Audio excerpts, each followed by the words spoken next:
یہ وہ کمرہ ہے جہاں علامہ اقبال صاحب نے بیٹھ کے اپنی ابتدائی تعلیم حاصل کی۔ یہ وہ کمرہ ہے جہاں علامہ ڈاکٹر محمد اقبال کی طالب علمی کے دور میں نشست ہوا کرتی تھی اور وہ زیور تعلیم سے آراستہ ہوتے رہے اور پاکستان کا خواب دیکھتے رہے۔ یہ وہ جگہ ہے جو کہ جب علامہ اقبال صاحب دور طالب علم میں تھے، یہاں پہ کنواں ہوتا تھا اور وہاں سے بالٹی کے ساتھ رسی کی مدد سے پانی نکالا جاتا تاکہ اسٹوڈنٹس پانی پیا جا سکے۔ یہاں پہ ایک چھوٹا سا کمرہ ہوتا تھا جہاں پہ پیتل کے گلاس، تانبے کے گلاس، مٹی کے پیالے پڑے ہوتے تھے۔ 4 کمیونٹیز جہاں پہ اسٹوڈنٹس پڑھتے تھے، کرسچنس تھے، ہندو تھے، سکھ تھے اور مسلم تھے، اور اس کی درجہ بندی اس انداز پہ کی گئی تھی کہ جو میٹل کے گلاس تھے اس میں کرسچنس پانی پیا کرتے تھے اور جو مٹی کے پیالے تھے اس میں سکھ اور ہندو پانی پیا کرتے تھے۔ لیکن علامہ صاحب نے ہمیشہ تقریباً 2 سال 2.5 سال جتنی دیر وہ اس میں داخل رہے، انہوں نے چلو کے ساتھ اس بالٹی میں سے پانی پیا۔ محمد اقبال نے اپنی ہائر سیکنڈری کی تعلیم سیالکوٹ میں مکمل کی۔ وہ اس شہر کو آسمان کی بلندیوں میں پرواز کرنے کے لیے چھوٹا سمجھتے تھے۔ محمد اقبال نے جب پری یونیورسٹی کی تعلیم 2 اکیڈمک طلائی تمغوں کے ساتھ پاس کر لی تو اس وقت ان کی عمر 18 برس کی تھی، اور اس اسکالرشپ کے ساتھ جو ان کو ملا تھا وہ اپنے استاد میر حسن کی تجویز پر لاہور چلے گئے۔ لاہور اپنی جائے پیدائش کے جنوب مغرب میں واقع ایک شہر تھا اور اپنی جائے پیدائش سے 120 کلومیٹر کے فاصلے پر تھا۔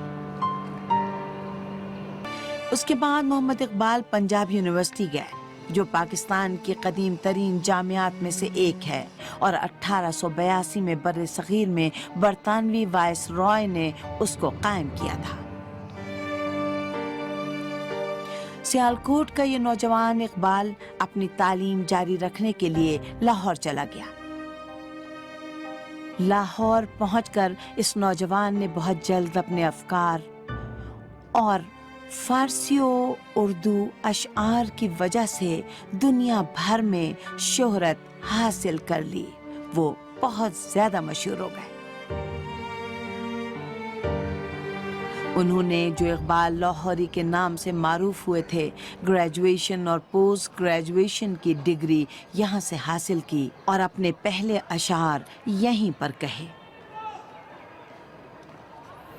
علامہ اقبال بلا شبہ ہماری اسلامی دنیا کا ایک روشن استعارہ ہے، روشن نام ہے کہ جس سے ملت اسلامیہ نے ایک فکری سطح پہ غیر معمولی نوعیت کی رہنمائی حاصل کی۔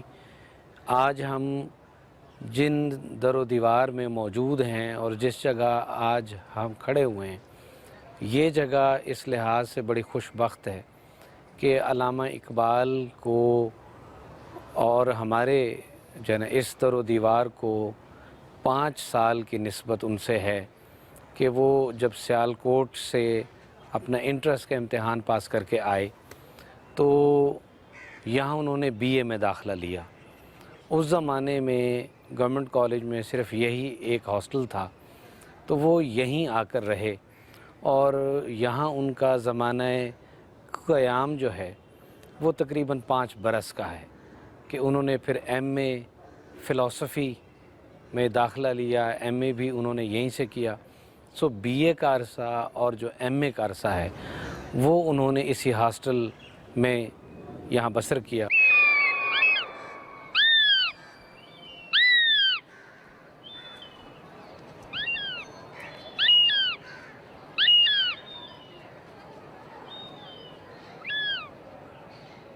میں یہاں نیا داخلہ لینے والا طالب علم تھا اور سب کچھ میرے لیے نیا تھا، اور میں تعلیم کا بھرپور شوق رکھتا تھا۔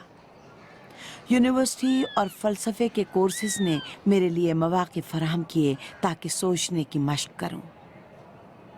میں اپنے خالی اوقات یونیورسٹی میں ہی گزار لیتا اور زیادہ تر فارسی زبان کی مشق کرتا تھا اور ایسے اشعار کہتا تھا کہ میرے دوست انہیں پسند کرتے تھے۔ میری تفریح یہ تھی کہ یونیورسٹی سے باہر چلا جاتا تھا تاکہ سڑکوں پر لوگوں کو دیکھ سکوں۔